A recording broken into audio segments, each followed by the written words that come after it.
Assalamualaikum warahmatullahi wabarakatuh. Eh, saya bernama Muhammad Ihsanullah Fasiregar, NIM 054, berasal dari Komce Stambuk 2018. Kali ini saya akan menjelaskan tentang presentasi saya, yaitu tentang infrastruktur IT mata pelajaran kuliah sistem informasi, yaitu dosen pembimbingnya itu dosen pengajarnya itu Bu Sri Melvani Hardi, Eskom Mkom. Jadi infrastruktur IT itu pengertiannya itu adalah sekumpulan perangkat fisik dan perangkat lunak yang diperlukan untuk mengoperasikan perusahaan. Komponen infrastruktur IT itu berupa software, hardware, layanan manajemen data, layanan integrasi, sistem telekomunikasi atau jaringan, aplikasi perangkat lunak perusahaan itu yang sering kita kenal itu seperti Microsoft, Oracle, dan lainnya, dan platform internet. Kemudian di sini adalah gambaran-gambaran yaitu hubungan antara perusahaan infrastruktur IT dan kemampuan bisnis. Jadi gambar sini itu menjelaskan hubungan-hubungannya itu. Kemudian evolusi tahapan dalam infrastruktur IT itu, inilah contoh penggambarannya, contoh diagram gambar gitu. Dari tahun 1958 sampai sekarang, baru kemudian ganti personal computer, baru kemudian yang sekarang kita kenal tuh client atau server. Ini gambar evolusi tahapan dalam infrastruktur IT juga, enterprising computing, dan ini yang udah di dunia kita sekarang bisa menggunakan HP, laptop atau segala macamnya, cloud and mobile computing. Karena di sini ada mobile, multi-tiered client server network nih, ya inilah dia gambarnya. Dari client atau user, kita penggunanya yang disebut client, baru ini internet, baru ini server pada web, baru kesambung lagi ke aplikasi server, baru sales kontak HR tuh baru kita masukin data gitu. Kemudian teknologi sebagai penggerak dari evolusi infrastruktur itu seperti hukum Moore dan kekuatan dari mikroprosesor. Kekuatan mikroprosesor menjadi 2 kali lipat setiap 18 bulan. Kekuatan komputasi menjadi 2 kali lipat setiap 18 bulan. Harga komputasi itu berkurang setengah setiap 18 bulan. Kemudian Moore's Law dan mikroprosesor performance ini seperti inilah gambarannya. Kemudian di sini juga penurunan biaya dalam pembuatan chip. Kalau dalam hukum Moore nih, secara tidak langsung hukum Moore menjadi umpan balik untuk mengendalikan laju peningkatan jumlah transistor pada keping IC. Hukum Moore telah mengendalikan semua orang untuk bersama-sama mengembangkan prosesor. Terlepas dari alasan-alasan tersebut, pemakaian transistor akan terus meningkat hingga ditemukan teknologi yang lebih efektif dan efisien akan menggeser mekanisme kerja transistor. Kemudian biaya penyimpanan data telah menurun secara eksponensial dari tahun 50 sampai tahun 2012. Inilah dia gambar-gambarnya. Kemudian ada lagi namanya hukum Metcalfe, yaitu adalah sebuah nilai atau kekuatan jaringan telekomunikasi adalah sebanding dengan kuadrat jumlah pengguna yang terhubung dari sistem N kuadrat, yaitu yang penemunya adalah Robert Metcalfe, penemu teknologi Ethernet LAN pada tahun 70.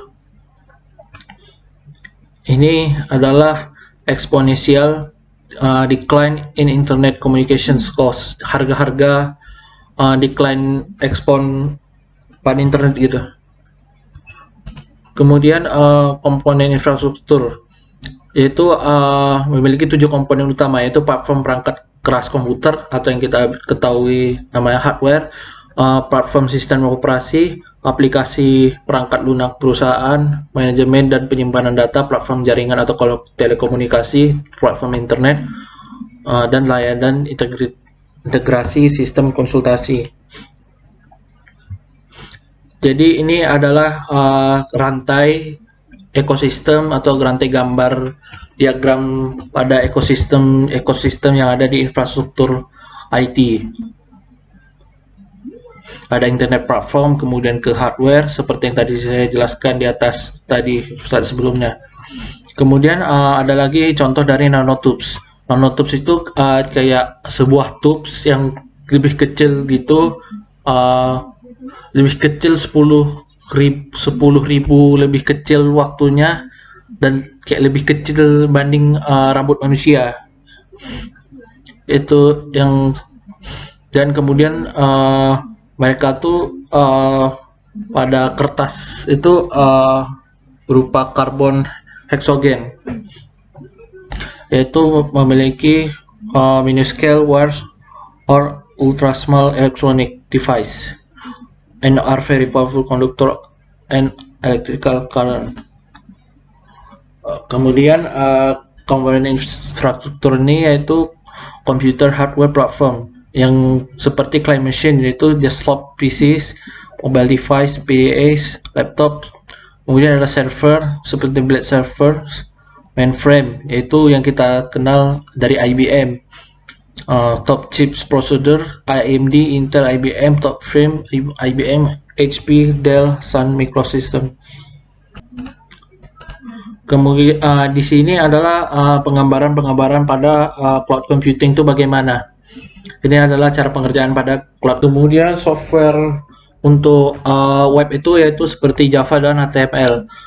Java itu yaitu sebuah bahasa pemrograman yang berorientasi objek, atau yang dalam bahasa Inggrisnya seperti Object Oriented Programming Language.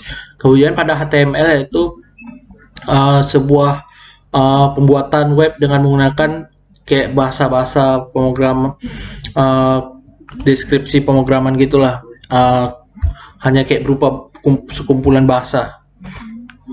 Kemudian web service itu yaitu adalah software component that exchange information using web standard and language. Kemudian menggunakan juga XML, yaitu karena lebih fleksibel dari HTML.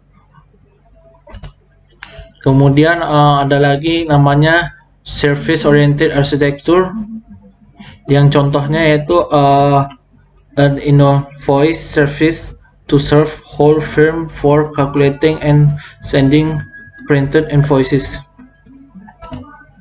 Ini adalah contoh penggambaran pada service oriented architecture. Jadi beginilah cara pengerjaan service oriented architecture. Kemudian di sini penggambaran how dollar rent a car uses web services.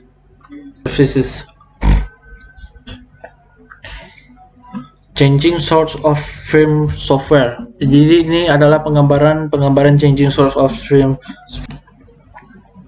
Kemudian ini adalah competitive force model for IT infrastructure investment. Ini ada 6 poin di sini. Kemudian di sini adalah gambar competitive force model for IT infrastructure. Jadi di sini dari gambar ini kita bisa menjawab pertanyaan bahwa ini adalah 6 faktor dari how much should our firm spend on IT infrastructure. Demikian dari video saya kali ini.